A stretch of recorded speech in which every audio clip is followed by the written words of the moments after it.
Hey everybody, listen up. I got mega huge news. Meat Eater Live is heading back out on the road. That's right. Join me and the crew. Clay Newcomb, Cal, Yanni, Spencer's going to be there. Phil the Engineer's going to be there. Meat Eater Live headed back out. Now, when you get every ticket, okay? Every ticket you buy, you get a signed copy of our new Meat Eater Outdoor Cookbook. This tour is celebrating the release of the book. Buy a ticket, get a signed copy, Meat Eater Outdoor Cookbook, wild game recipes for the grill, smoker, camp stove, and campfire, which I'll point out is a $38 value. Here's where we're going to go. April 23rd, the Mesa Arts Center in Mesa, Arizona. April 24, the Balboa Theater in San Diego. April 25, the Grove in Anaheim, California. April 27, the Crest Theater in Sacramento. April 29, the Union in Salt Lake City. April 30, the Egyptian in Boise. May 1, the Wilma Theater in Missoula. May 2, the Bing Crosby Theater in Spokane, Washington. May 4, Revolution Hall in Portland, Oregon. And May 5, the last day of the tour, Pantages Theater in Tacoma, Washington. For tickets and more information, visit the events page at themeateater.com. Hope to see you at the show. Welcome to the Wired to Hunt podcast, your guide to the whitetail woods. Presented by First Light, creating proven, versatile hunting apparel for the stand, saddle, or blind. First Light. Go farther, stay longer. And now, your host, Mark Kenyon. Welcome to the Wired to Hunt podcast. This week on the show, I'm joined by Kyle Perry of Dreamland Wildlife Properties to answer your habitat management questions.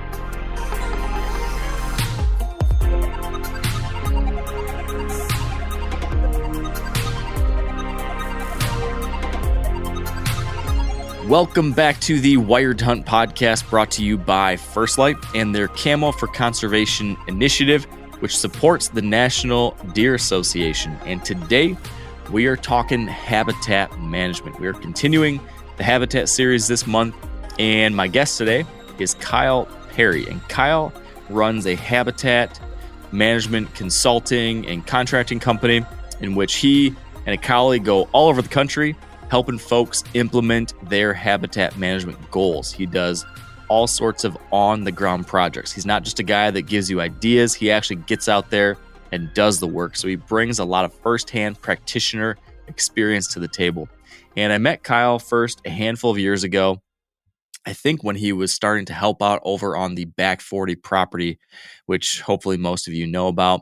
Kyle has continued to help with the continued management of the Back 40, doing projects out there, and also helped me this past season with a pretty substantial habitat improvement project at my family deer camp. So today, Kyle is joining me to first walk through some of those things that we did there up at my camp, Kenroven, talk through what he thought of the property, what we accomplished, what we still could accomplish in the future, some things to think about moving forward. And then the lion's share of our conversation today is spent answering listener questions. I sent out a request for questions from you on what kinds of things you're wondering about when it comes to managing and improving habitat for deer hunting and for wildlife and all that kind of good stuff. So we got a lot of great questions to cover. We tackle a number of things around working with small properties. We tackle some questions related to how to get started down that road if you just picked up a property or if you've just decided that you want to start trying to work the land. How do you prioritize what to do first? How do you start tackling that? We talk through a good amount about natives versus invasive or non-native plants and why you might want to consider focusing on the former rather than the latter. We talk about ways to convert old fields or even yards into wildlife habitat and a whole lot more. So that's the plan for today. Kyle's a good guy. He's an up-and-comer in this space. I think he's got a bright future ahead of him, and I appreciate the perspective and the ideas he brought to our conversation today. So with that all said, let's get to my chat with Kyle Perry.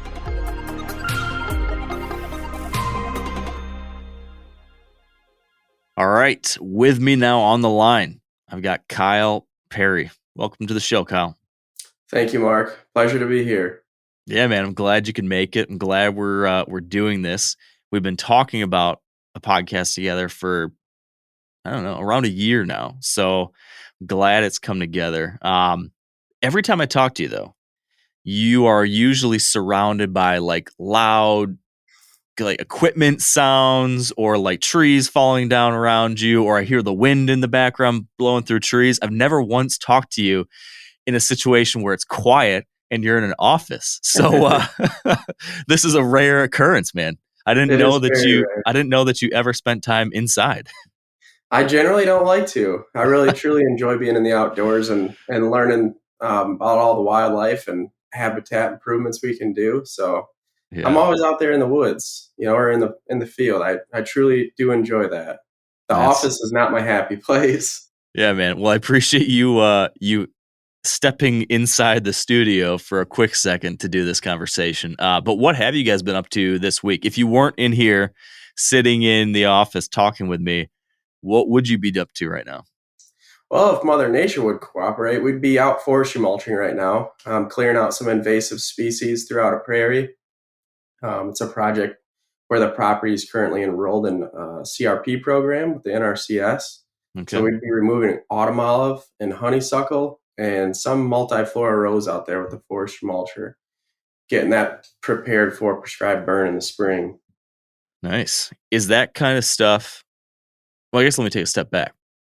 You work on so many different types of work. There's a lot of guys I talk to in the habitat space that operate primarily as consultants. They walk around and they tell people, hey, you should do this. Hey, you should do this. What I found a little bit unique with you is that you're very much a practitioner. You're not just consulting. It seems like you are out in the field doing all the time. Yes. Like you are constantly out there doing the work, seeing the results, putting things on the landscape, and then, actually being able to say, okay, we did this, this, and this. What were the results of that? Can you run me down all the different types of projects and work that you in a given year might be tackling? Because it's not just like, I go out and plant some food plots. Like you are doing a lot of different things. Yes. How long do we have to record the podcast? Yeah. Okay. Give me this in 5 minutes or less. The 5 minute. Yeah.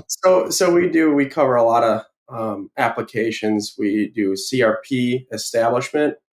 So native prairies, grasses and forbs. We do timber stand improvement work where we'll go through and mark with a forester the different tree species that need to be removed to ensure a healthy forest long term. We do facilitate timber harvest. We're the guy in between, ensuring that the timber buyer is there doing the work that he says he's going to do on site there with him, making sure the right trees are getting taken and that the landowner's getting the true value out of his timber. We work closely with U.S. Fish and Wildlife doing wetland restoration and establishment work and facilitate prescribed burns.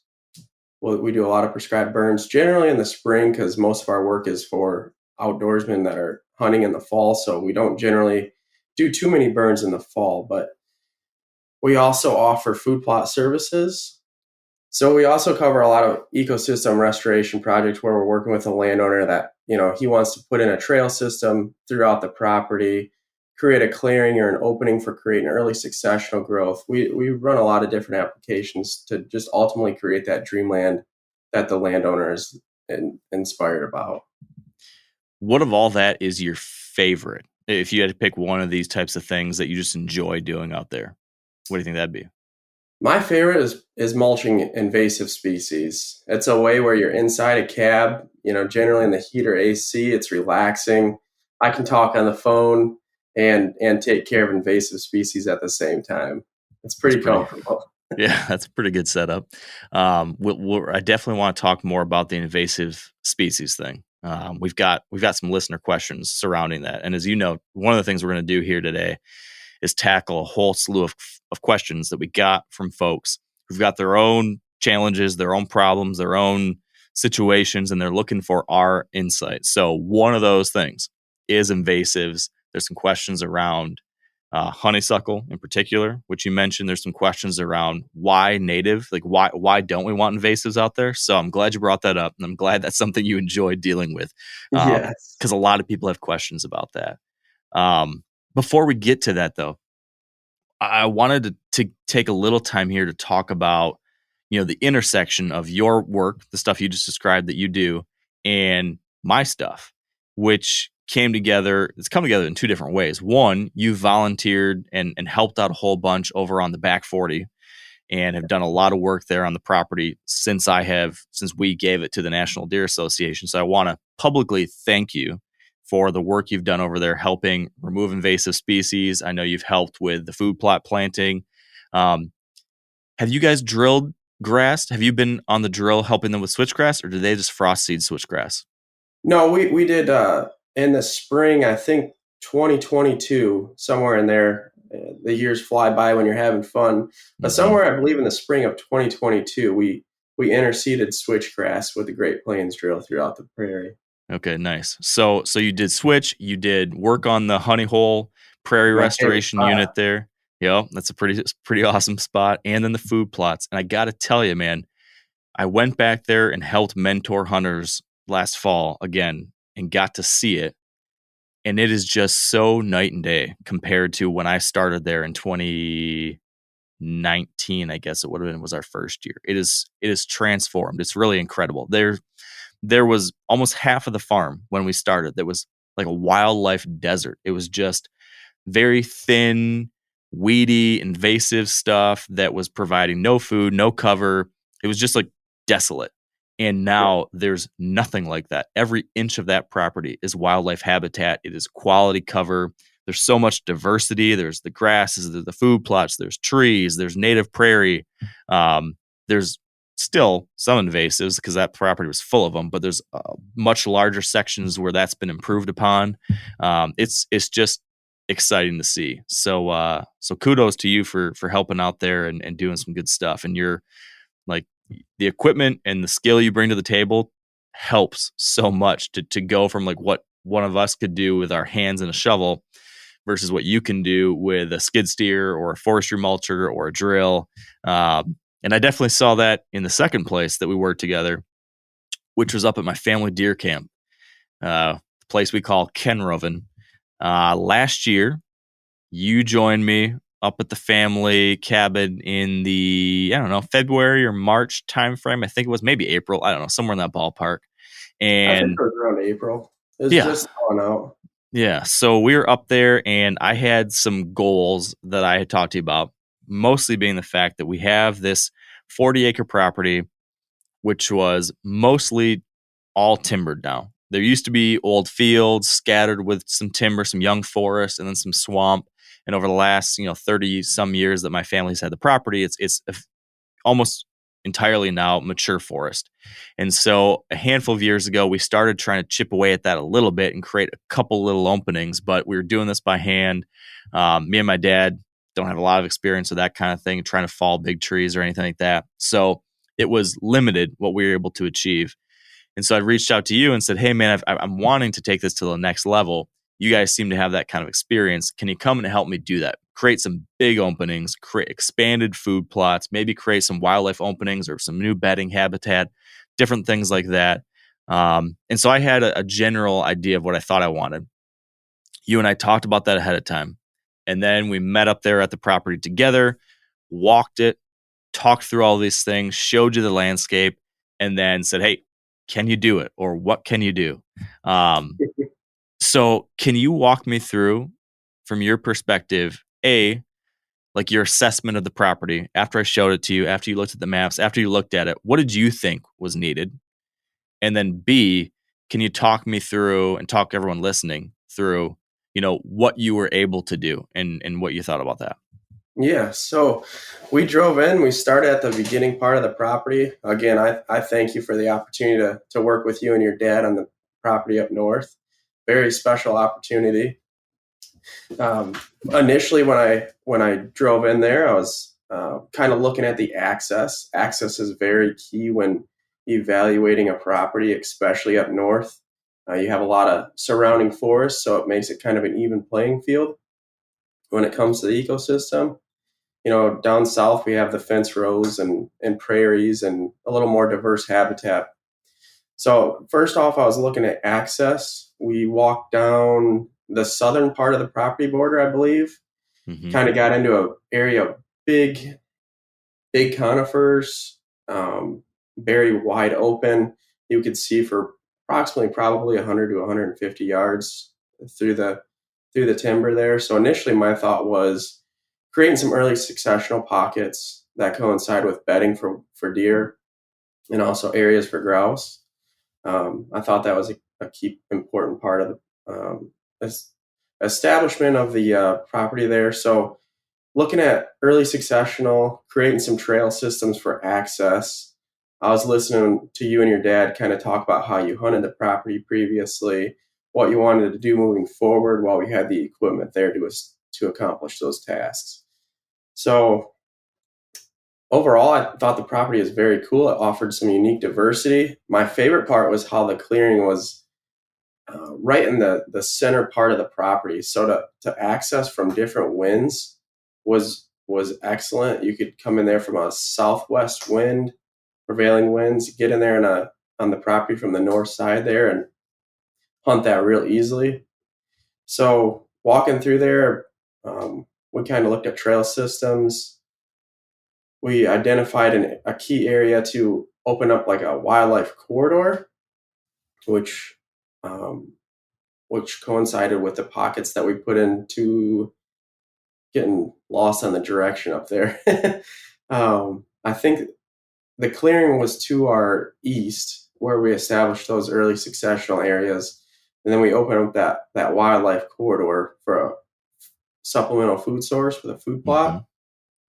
That then tied into a big open field that you and your dad had already started clearing.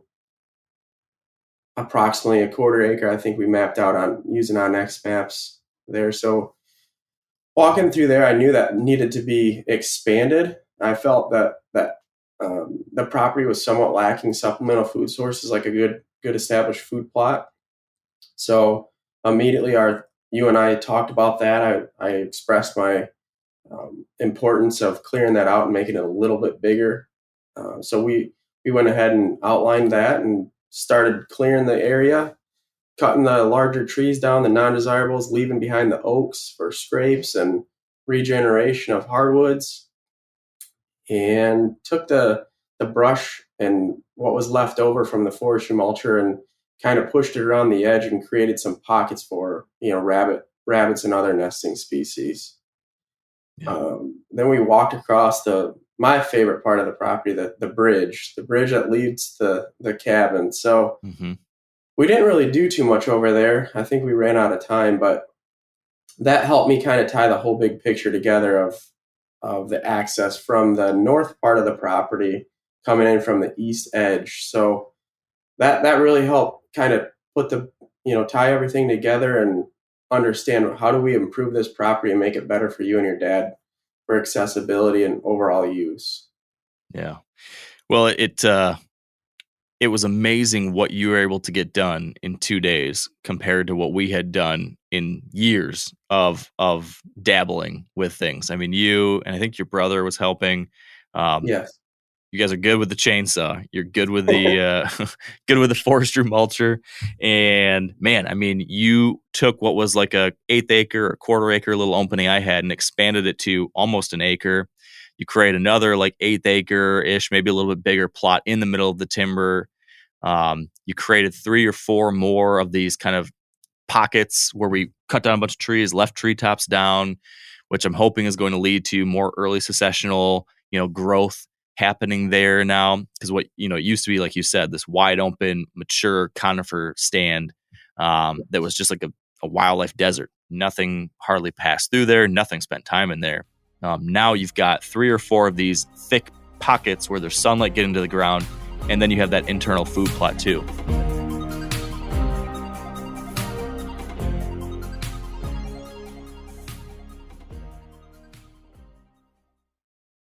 Hey everybody, listen up. I got mega huge news. Meat Eater Live is heading back out on the road. That's right. Join me and the crew.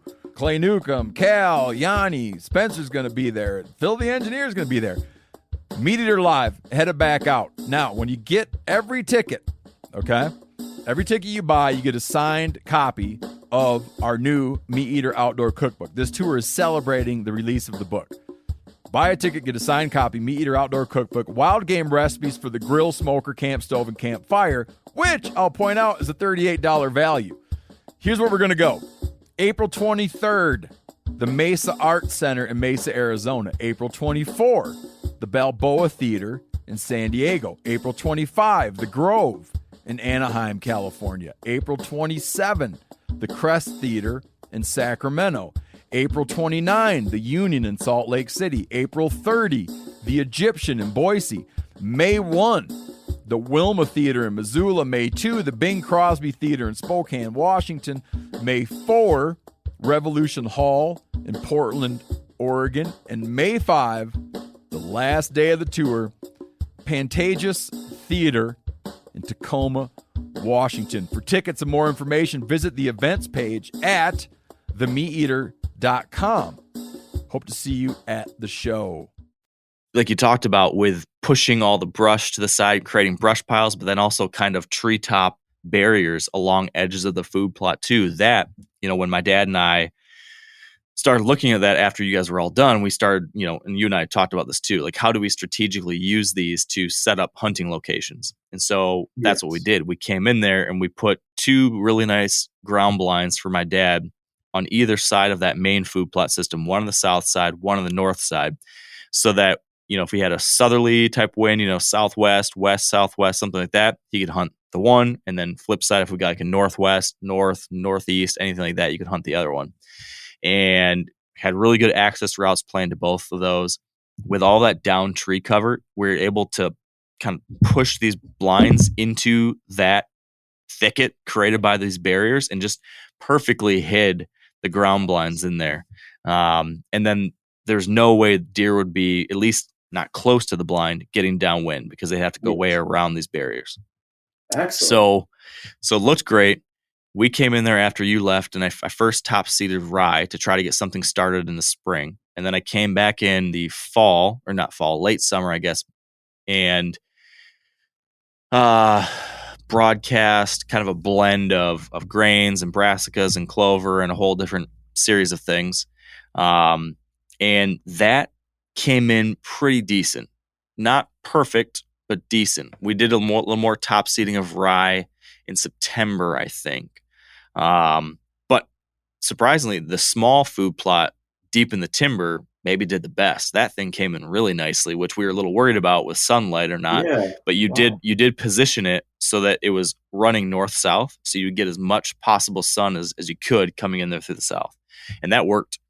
So that ended up being pretty lush green carpet inside the timber. And it was tight to the neighbors there, where the neighbor had done a clear cut maybe 5 to 8 years ago, maybe 7 to 10 years, something like that. And so the neighbors got really nice early successional habitat on their place. So there's a lot of deer spending time in there. And so we ended up seeing a lot of deer coming out of there and hitting our little food plot. Awesome. And so the grand reveal, a lot of folks have wondered, how did things go? How did the work translate into deer activity, into hunting success, that kind of stuff? I've got a film coming out this fall that breaks down how my dad's hunt, the two of us, how that went. I won't tell you guys the specifics of that yet, but I will tell you that we had better deer activity on trail camera than ever before, by far. I do think that some of the deer numbers went down a little bit earlier than I would have hoped, and I attribute that to just the food plot quality just wasn't what it needs to be. I've got to keep on working on improving that soil quality, and I do think that the thing that came in the best was rye. And so we had a lot of rye, and that was super attractive early, but then I think as that matured, right, it becomes a little bit less attractive later in the season. Yes. And so I'm going to be rethinking or just thinking about how I can improve what we're planting this coming year. But all that said, with the new pockets, with the larger food plot, with the second food plot, I bet you we had at least 4 bucks on camera. Yeah. 4. Well, at least 4 bucks, and not just bucks. I'm saying at least 4 bucks that were 3 or older. maybe Wow. 4 or older. I mean, we've never had mature bucks like that. We have maybe like, since we did the first little food plot, we would get like 1 nice buck a year, maybe that passed through in the fall. This year there was 4, and there were 2. Yeah, I think there's 4 bucks that were probably 4 or older, and 2 of them were absolute gaggers. I mean, 2 bucks that I would be thrilled to shoot down in southern Michigan. That's exciting. Like 130 inch, 140 inch type bucks, like really nice deer. So there were a lot of bucks in the area passing through in that pre-rut to rut time frame. They stuck around. They continued to visit it consistently. I'll tell you one thing. Well, no, I won't. I'll save the specifics of buck stuff for the film, I suppose. But in short, we saw progress. It was exciting, and I'm excited about that. But all that said, there seems like there's so much more to do. Like, I want to continue to improve it. So Absolutely. with all that said, and with what you saw there, what would be like 1 or 2 things you would recommend I think about moving forward as far as next steps or the next project to work on or the next thing to improve, given what you saw? The next thing that we didn't get to really touch on too much was that creek that runs to the north of the food plot. That kind of, I believe it runs on I'm going off memory. It's been a year now, almost. I believe that runs northwest to southeast, if I'm correct. Mostly east-west. East-west. I think we kind of touched on while we were there the first time of creating some travel corridors through there and enhancing, some of those areas along there to create some bedding and open pockets for the wildlife. Okay. And that would be, if it runs east-west, that would be on the north side of that creek. Yep. Kind of just directly behind the cabin. Yep. So going in there and kind of doing some TSI, trying to improve. That's where I seen or noticed a lot of the hardwoods. So trying to enhance some of the regeneration of the hardwoods and open those areas up for sunlight and create more browse.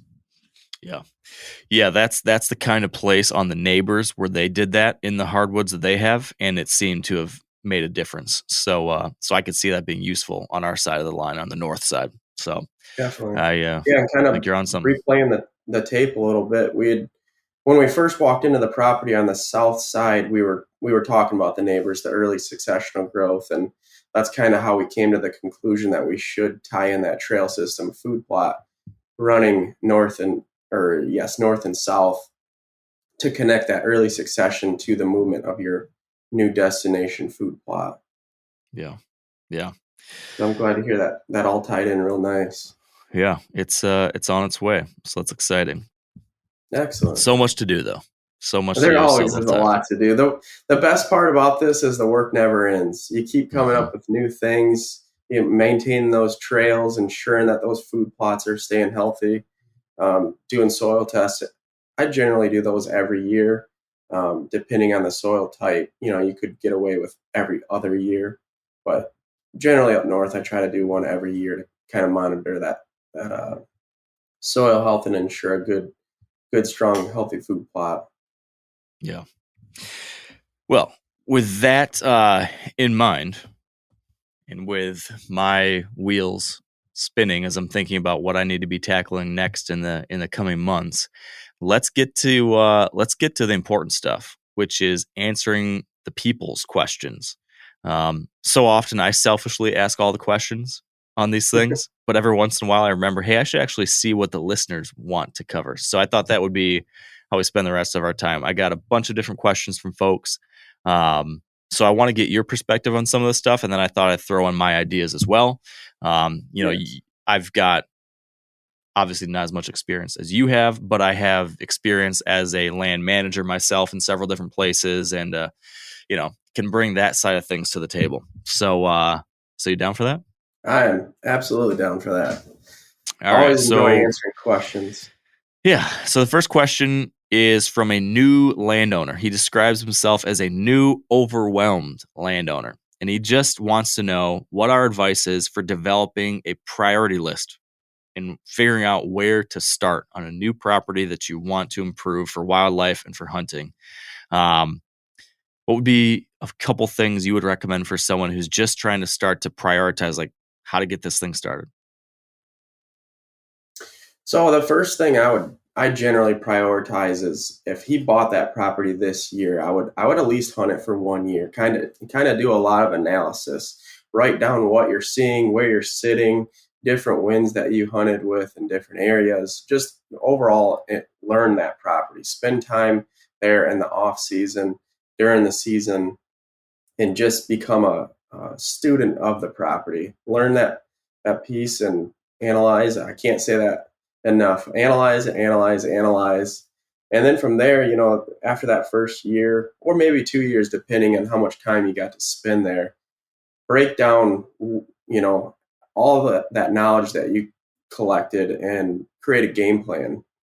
My first thing I always look for is how do you access a property? Access is key to keep pressure off the wildlife. Yeah. I think that's a great point. Another thing I'd be thinking about too, and I like your point about learning, right? Like you don't need to rush into this.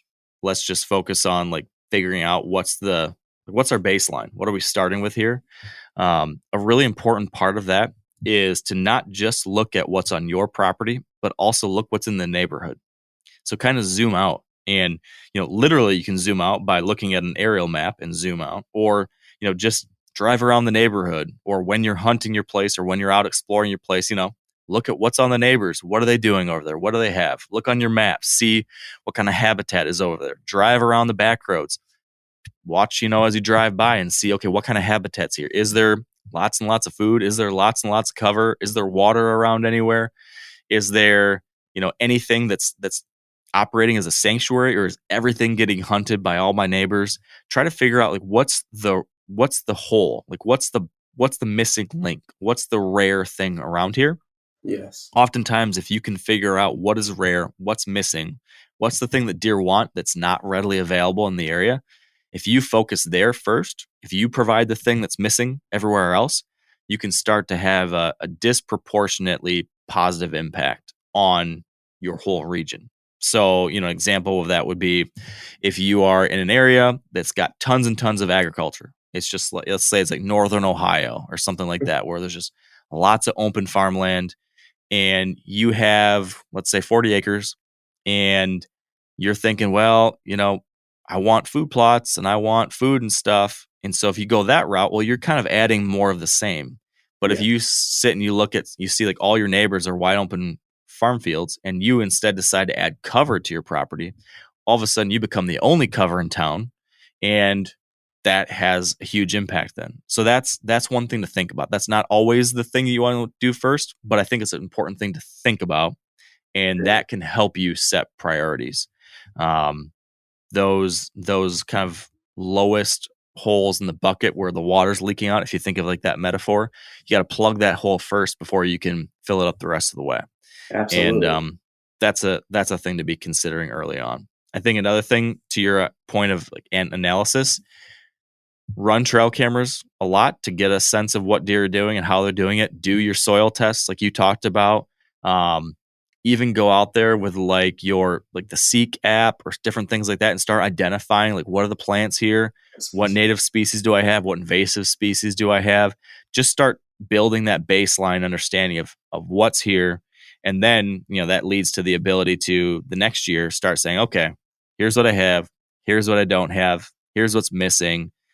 These are my goals. And then you can have like an educated plan versus just willy-nilly throwing darts at a wall, Yeah, a lot of guys I've noticed they'll want to. Everyone's excited. You buy that piece of property, you want to get out there, you want to start doing habitat work, and that is a big mistake in my opinion. You want to stay, you want to analyze, learn that property. To talk on your point a little further is meet the neighbors. Maybe as you're driving around, meet those neighbors. Kind of see, are they warm, welcoming to talking and seeing how you guys could collaborate and maybe create connecting habitat between both parcels and work together. I think that's another key approach, is meeting the neighbors and trying to get on the same page, because we always know that we buy 40 acres and then the next 40 acres comes up for sale. You want to buy that. So you're always trying to expand and grow bigger. Well, capital could be an issue. So if you meet the neighbors, you can extend your property in a sense because you're working together and you're both creating better habitat. Yeah, good point. There's another question from somebody else that's very closely related to this. They just asked about what some realistic first year goals could be. But if we're saying like, hey, the first year you might not want to do any real big projects, you just want to learn. So let's fast forward to now our first year of like actively doing stuff. We've had time to assess the situation. We've had time to learn the property, meet our neighbors, do some of this baseline setting. Now it's like time to get your hands dirty. You've got your first year ahead of you of doing work. Like you said, we all want to like change the world in a day. Yes. What would be a realistic goal or two or set of goals for that first year of work? What kind of things or what level of work do you think is reasonable to expect in year one of that? Depending on the composition of the property, say you have a 60-acre nice mature hardwoods area, I generally like to start with logging. That puts money in the landowner's pocket, and that can also set forward the improvement of the land. So creating some more of that early succession, encouraging additional browse. Before you do a timber harvest, though, you want to make sure you're analyzing invasive species.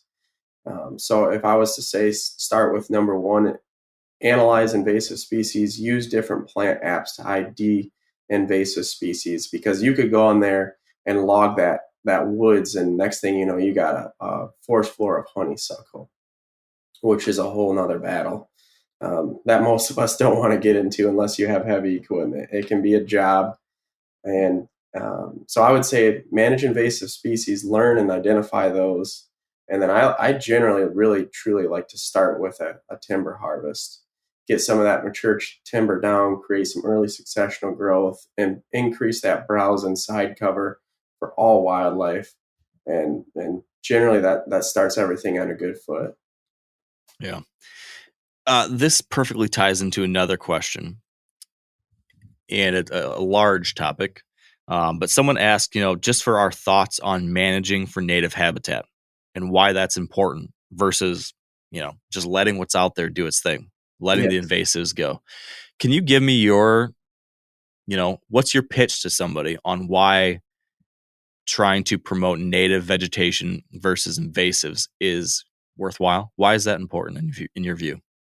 Well, natives certainly are more desirable for the wildlife, all wildlife, not just deer. We have turkeys that use the insects that feed off those native plants, the butterflies that use those flowers that pollinate certain tree species that we spend time planting, your apples and pears, your bees. Everything is really, in a sense, in the ecosystem working together. So the more you can encourage your micro ecosystem, call it, on your parcel of property, the more you can manage that in a native way, everything generally works together. And it's much more desirable for the wildlife. Invasive species are invasive for a reason. They can overtake the native habitat and completely change the landscape quicker than man can with mechanical tools or by hand. So making sure you're identifying those native species and taking care of them is very important. Yeah. And also, going into the local NRCS office and utilizing the resources there that are at all of our fingertips, learning those species, seeing what programs are available to encourage native habitat and also manage the invasive species. Yeah. Are there government programs that will help fund dealing with invasives or can get you assistance to come out there and help remove some of that stuff or manage that? Is that anything that you've looked into that's available? Yes, and it does vary across county, but I would recommend any landowner go into their local NRCS office, FSA office, and talk with the staff there and see what programs are available for their area and different in property. Because, for instance, our Hillsdale farm has a lot of desire for the copper-bellied water snake, which is an endangered snake here in southern Michigan. So we've utilized some of the money available to encourage better habitat for the copper-bellied water snake. We've added wetlands on our property. Very cool. So that funding comes from some of that invasive from some of those endangered species as well to help promote good habitat. Yeah, that's great. I read a book recently called Nature's Best Hope by Doug Tallamy, I think is his last name. And it was one of the best things I've read to help me just understand the importance of the native vegetation and how much more beneficial that is than the invasives. Yes. And you know, what he really emphasized and what makes a lot of sense is that, you know, the health of an ecosystem and the productivity of an ecosystem, so like how much wildlife your back 40 can produce, it's all dependent on the interactions between all the different species. And so you've got plants that deer depend on, right? So if you want a lot of deer, and if you want big deer or whatever it is, or if you want a lot of grouse, or if you want turkeys, you need the right vegetation. And you also need the right insects, because insects are providing food for many of those bug species that are pollinating the plants, propagating them, continuing them to grow. And so if you want the turkeys, if you want the grouse, you need all that kind of stuff too. And so what he emphasized, that you need to look at each different layer of the food chain, of the network. And there are many specialist relationships within an ecosystem between insects and plants, or pollinators and plants. And what you have when you have invasives come in is you have invasive plants that take over an ecosystem that insects do not have a relationship with. And so you'll have a whole bunch of plant life that a whole bunch of the native insects can't feed on, or can't pollinate, can't interact with. And so you lose a lot of those insects that are important prey species for all sorts of birds. They're important prey for turkeys. They're important prey for all sorts of stuff. And then that causes this trickle-down effect. So if you want to have a lot of caterpillars and a lot of insects and all the stuff that all your birds want to eat, and that, you know, are then going to continue pollinating the right things in your area, you need to have the native stuff that these species have evolved alongside of. Yes. And so that's why, you know, when you get a whole bunch of honeysuckle, or you get a whole bunch of autumn olive or whatever it is, and you think like, oh, that looks like good deer cover. Well, it might be in the short term, but that is negatively impacting everything else that in the long run negatively impacts your deer herd and all the other birds and species out there. So yeah, I think it's important to try to emphasize the native vegetation as much as possible, to not introduce something that's invasive and non-native. Great point on connecting with the NRCS on government programs.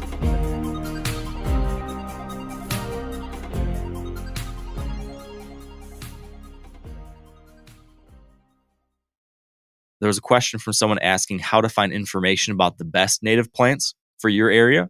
I'm curious what your answer to that would be, if you have any other ideas. But there is one resource I found called the Native Plant Finder.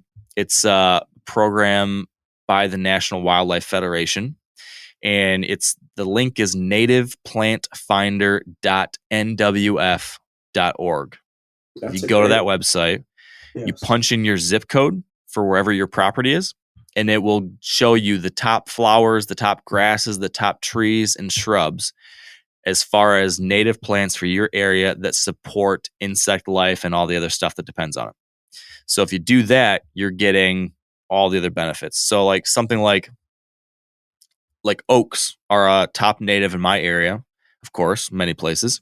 Yes. And they're great, as we all know, because they produce mast, but they also are one of the most important trees for producing and housing insects. They're one of the very most important places for caterpillar production, which caterpillars feed the lion's share of birds at certain times of the year. So super important for all sorts of reasons. So oaks are a big one.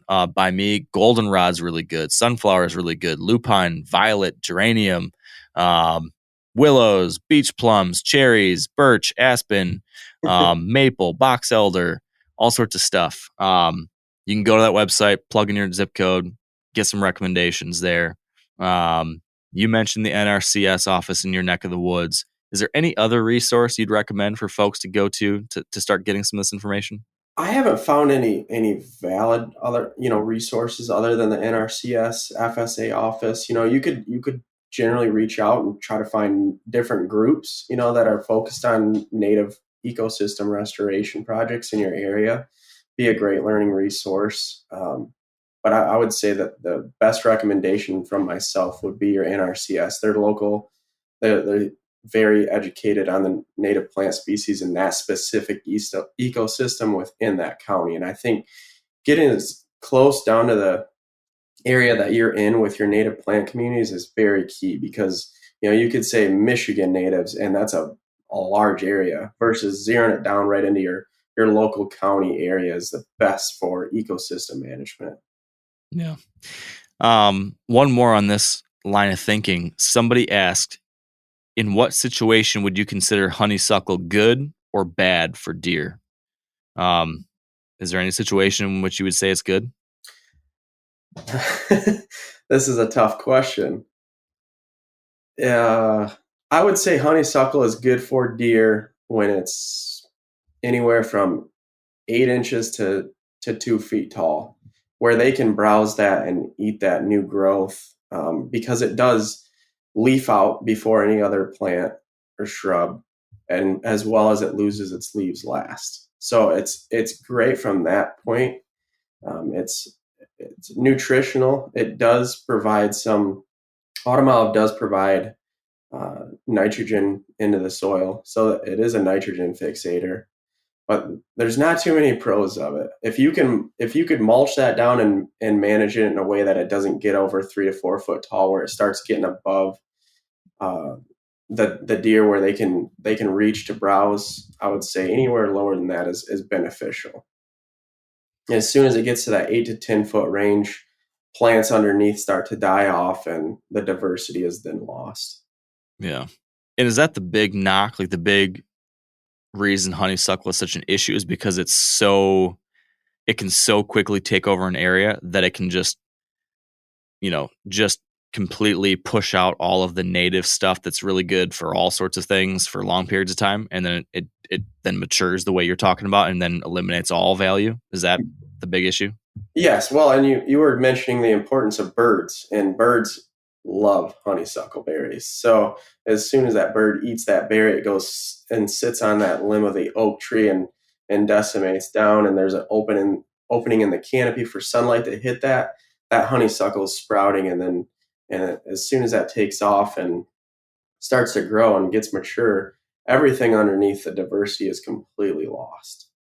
Yeah. So it is very important from a management perspective to make sure that you are either eradicating it or managing it in a way that it's still beneficial for the wildlife. Okay. Speaking of birds, got a question here about turkeys. You've probably been seeing the same reports I have over recent years about declining turkey numbers in certain parts of the country. There seems to be this rising concern about what for a long time was a smashing success of a wildlife restoration story when it comes to bringing turkeys back. And now all of a sudden, like, people are like, we're worried again about it. So someone here asked, what can we do that helps deer, but also greatly benefits declining turkey populations?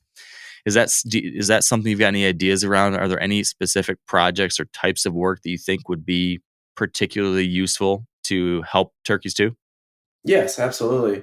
Using those chainsaws, getting out there, doing timber stand improvement, also logging. Logging is a great way to create some of that side cover for those birds to get up under those tops post logging and nest. So having that side cover and brushy ecosystem is key for turkeys, as well as other wildlife, deer in particular. Having that early successional growth is very valuable for turkeys and side cover to reduce the amount of predation on those young poults.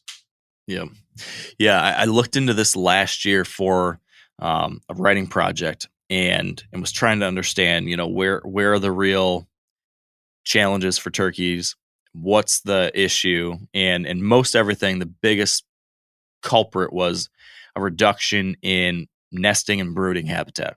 Just like you mentioned, we really need to have that quality nesting and brooding habitat, which is like early successional growth, 3 feet or lower, grasses, shrubs, forbs. You need that kind of safe area, and then also productive, insect population, insect growth, And then finally, an important thing that I read a couple places was that when it comes to turkeys, having multiple regions like this is beneficial versus having just like one pocket. So if you've got 40 acres, it would be better to have, at least according to these sources that I read, it would be better to have multiple pockets of this kind of habitat, like 4 or 5 half-acre zones like this or an acre zone like this versus just one, because you would have predators zeroing in on just that one location all the time and being able to sweep it clean and pick up those poults versus having that spread out across your property. So multiple areas of early successional habitat that give you that brooding and nesting habitat seems to be a good thing for turkeys. Diversity to diversity, diversity. Yeah, that is. And spreading out those areas of early succession. Like you said, that's some of the concern is you see guys will go out and they'll clear cut a whole area, of their property. And that's the only thing that wildlife uses is that one particular area. So you got to have certain pockets of different management techniques to help ensure the health of wildlife.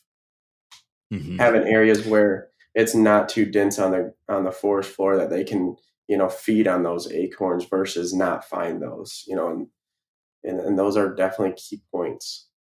Yeah. Here's a unique one. This guy says, I just bought a home on 14 acres. There's about 8 acres of woods and 6 acres of yard with a pond. I'd like to add a food plot or some kind of wildlife holding habitat to my grass acreage. What would our suggestions be for turning some portion of that 6-acre yard into better wildlife habitat? What would you do with a big yard, Kyle? Well, I don't like to spend time on the lawnmower, so I would most likely kill off that grass that's currently existing and plant either some grasses and forbs to create some of that, again, early successional habitat, some trees, shrubs, creating that cover, as well as forage at different times of the year, and really analyzing, because that 8 acres of woods is key. Depending on his location, if he has surrounding habitat, it might not be as key, but if he has fields surrounding him, staying out of that woods and really making it desirable for wildlife is key to hold those on your property.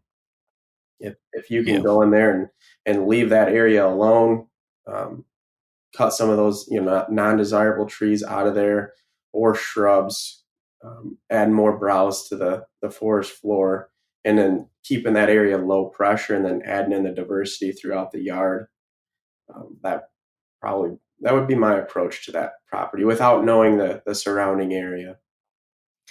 What does that look like? Like walk me through the actual process of killing the yard and planting this blend of grasses, forbs, whatever other stuff you would do. Like, how does the guy do that? Well, step one would be killing the grass. If you're opposed to the chemical use, you could till multiple times and then call a pack, and then I highly recommend no-till drilling in the natives. That gets your best seed to soil contact. You could broadcast, but it's very difficult when you add a mix of forbs into that native plant community. So the forbs are more of a fluffy seed, so it's very hard to get those to run through, like, for instance, an earth waste spreader. So that's why I always recommend, no-till drilling if you can. Back to those NRCS offices, they generally have a drill there that you can rent if you have a tractor or other equipment to pull that. So either spraying that grass and killing it, or tilling it multiple times to break up that root system, and then no-till drilling in the native grasses and forbs. If you were to just plant, say, for instance, switchgrass, a lot of guys like switchgrass for cover in smaller areas because it grows tall and it stands real well when it comes to heavy, wet snow here in the Midwest. So that you could call pack once and then broadcast the seed and then call pack again. That way you're ensuring that switchgrass seed isn't getting too deep in the soil. Okay. Yeah, I like that idea. And that would definitely be along the lines of what I'd be thinking of doing too. I think I would, so he has a 6-acre yard. And so we'll say like the front acre is around his house. So we'll let him keep that. So now he's got 5 acres to work with. and he wants to make this, I'm assuming he wants to be able to hunt this place too, right? And so I would say the only other thing I might suggest is you can have a food plot in there, have your acre food plot or whatever, half acre food plot, but strategically place that in a location where you can access it without spooking deer, and then also be able to get out of it. If you want to hunt the edge of that food plot for an evening hunt, make sure that you're setting it up in such a way that you can exit heading back towards the house without having to spook deer, and or be able to hunt your timber without spooking deer feeding on the food plot. So thinking about your access when you place that food plot. Yes. And then the rest of it would be what you just described. I would plant that prairie, native grass, forbs, flowers, whatever, get that. That's going to get us the early successional habitat that deer want, that turkeys want, that all the birds and critters want. And then using something like you mentioned, switchgrass, or, to help me get by in year one, maybe I would do something like a sorghum or something to create a screen. Because the one thing I would be worried about in a yard situation is like, how do I make sure that deer feel safe coming out and feeding or hanging out here in the daylight? Yes. Without being spooked by whatever I'm doing or my kids are doing behind the house or whatever. So I would try to create some kind of screen to block off the house or neighbors from, these wildlife attracting spots. So the long-term solution would be like a switchgrass screen or some kind of native grass screen if you can find one that will be tall and hold up well, or plant conifers if you can find something like that. I know there are some willow species that can grow very quickly and create a visual screen. That could be something to think about, but I'd be thinking about how can I screen? So what I imagine is somehow screening the food plot or screening the main area that I want to be able to hunt from the house. And then inside of that screen is where I want my prairie and my native grasses and all that stuff. And then you can have your food plot tucked in there that gives you your little attraction point. And then you've got your timber behind that could be your main bedding area or whatever. And so you've got these layers of habitat. You've got this diversity of habitat. But most important, I think, is like providing a sense of security for them. Very, very good point. Security. I think that helps. Yes. Yeah. And back to the food plots, when I'm designing a property layout, I always try to keep in mind that I'm improving the habitat to the point where those food plots are simply supplemental food sources. The deer and wildlife are only using those when they absolutely need it. And they also can depend on those for different times of the year when things get tough, whether it's super cold, the snow gets deep, or it could be dry at different points of the year. Yeah. All right. So Kyle, I've got another follow-up question that's similar to that. Someone had asked about the best method for restoring or reforesting an old hayfield or pasture. Basically how to add cover to an old field. Would you have basically the same answer as to what we just said somebody should do with a yard? Or is there something different we could do in this old field type situation? Yeah, I would take a little different approach. The local NRCS office could potentially cover some of the costs of the reestablishment of that old pasture. If there's invasive species out there, they could, help give you some money to subsidize the cost of remediation work, whether it's removing those invasive species or establishing that prairie. They generally will help subsidize the cost of the reestablishment of prairie in those areas that have been used for agriculture previously. Okay. Do you think that there's any value to, in the last question, we talked about, planting native grasses, forbs, all that kind of stuff to try to transform the yard into something useful. One thing I thought with like an old field situation is that you might not want to rush into planting something because there might still be native seeds in the seed bank. If you were to just, disturb the pasture by disking it or spraying it or burning it, and then just seeing what's in the seed bank, see what naturally comes up, and you might actually get some good native growth that you want that would achieve this stuff for you. And then maybe all you have to do is spot treat a few invasives here and there, plant some trees wherever you want it. But that might be a cheaper way to kind of use what nature's already given you.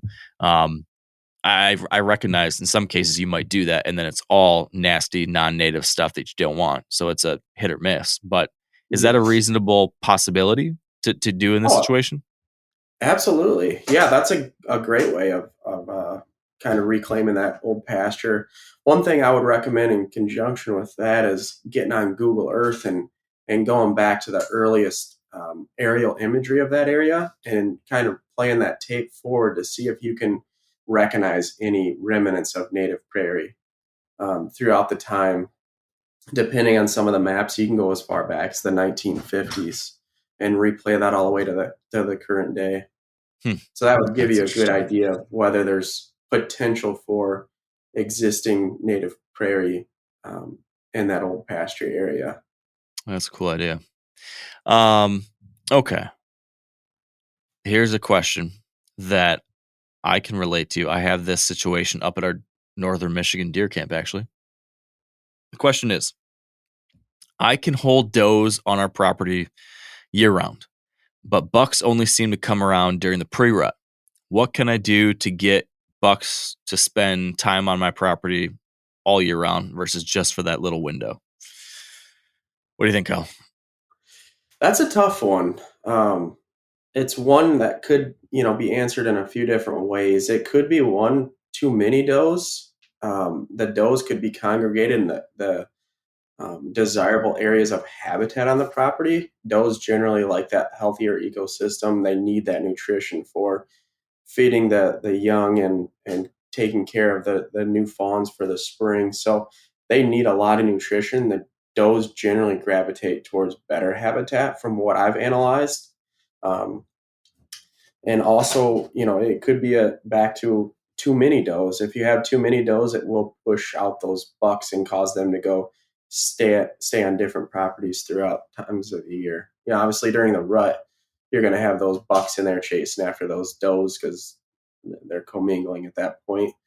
So that would say, I'd answer that in two different ways. Either too many does or that the ecosystem is improved in small areas, and that means you could probably go through the rest of the property and improve that to help spread out that populations of does and create less density in different areas. Yeah, so I thought about it in two ways, and kind of similar to you. I think that one of the things that absolutely would be the too many does, in that like bucks, especially mature bucks, are like grumpy old men. They want space. They want to be left alone. They want to feel safe and comfortable in their old routine, and they need to have safe, secure bedding areas where they can get those things achieved. So if you've got a place that's just overran with does in every nook and cranny, and there's not a lot of good security cover and bedding opportunities, a mature buck just might not like to spend very much time there. And so that's one thing. So I guess there's three ways you could do this. One, reduce the deer density if you're in a place like that where it's just like tons and tons of deer. Jeff Sturgis likes to call us a doe factory. So if you were just pumping out does all year round, maybe you need to reduce the doe density some so that you open up more of these areas for bucks to live the life they want to live. Secondly, you could increase your bedding cover. Maybe it's just the fact that you don't have a lot of good security bedding cover. And if you were to increase that, then maybe you can create these spaces where a buck will feel safe, will feel comfortable, will have the separation from the rest of the herd that he wants. So that could help. And then finally, the second attraction of a habitat or of a property is there the food that bucks are going to want. And so if you have a property that just, and I guess if you've got does, then you have your basic criteria met from a deer attraction standpoint, because there are does hanging out there feeding. But what I'm thinking here is, like, for example, up at Kenrome at our deer camp, prior to doing the work we had, and even now, still to a degree, we have some food, we have lots of cover, although it's not like perfect cover, but we have lots of cover, a little bit of food, and it's been enough that we can get does to hang out there consistently. But the bucks are not there consistently yet. And I think that's because there's just not enough to go around. And so the only time they really are willing to come onto this still subpar property that's just not quite right yet is they're willing to do that during the rut because there are females there. And so that's a starting point. But until like there's lots of food and lots of cover, I don't necessarily see them taking up shop there year round. So I kind of think about this as like, I don't know. It's like a bad analogy, but like a really cruddy bar. If there's a really cruddy bar and I'm a college student, I might be willing to go to the really cruddy bar at 3 a.m. when I'm, trolling and trying to meet a gal. But like, I'm not going to go to the really cruddy bar at 8 o'clock or 9 o'clock and spend 4 hours there just hanging out with my buddies, because it's not that much fun. There's not that much good stuff there. I'm only going to go there when I'm desperate at the end of the night and I've had a couple beers, right?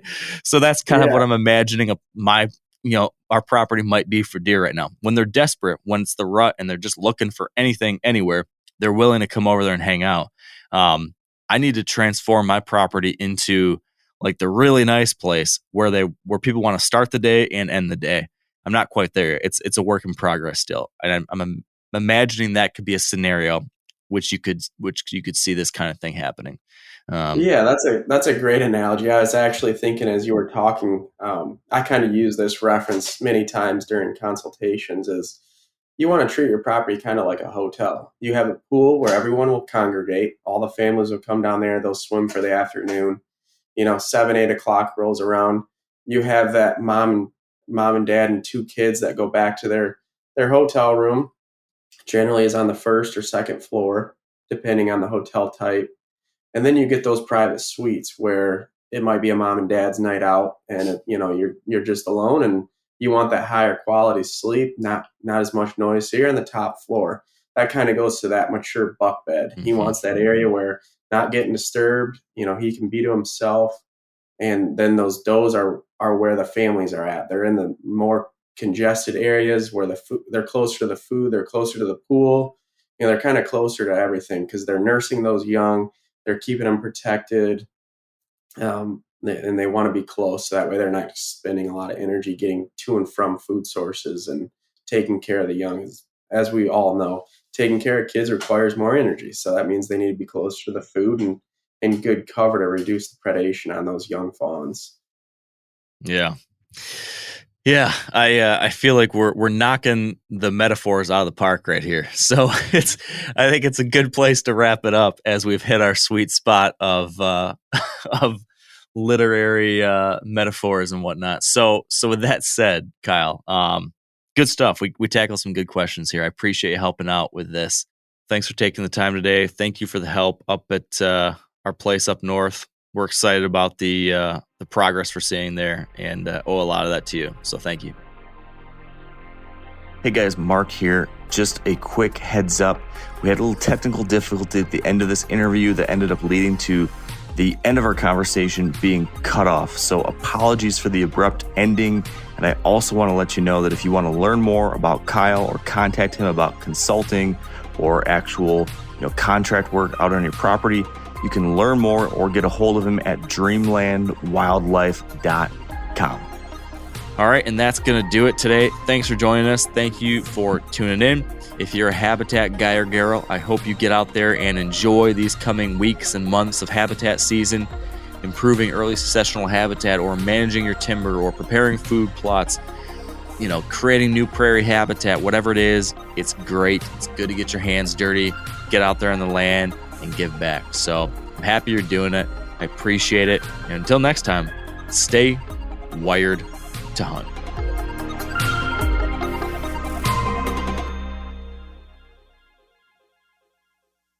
Hey everybody, listen up. I got mega huge news. Meat Eater Live is heading back out on the road. That's right. Join me and the crew.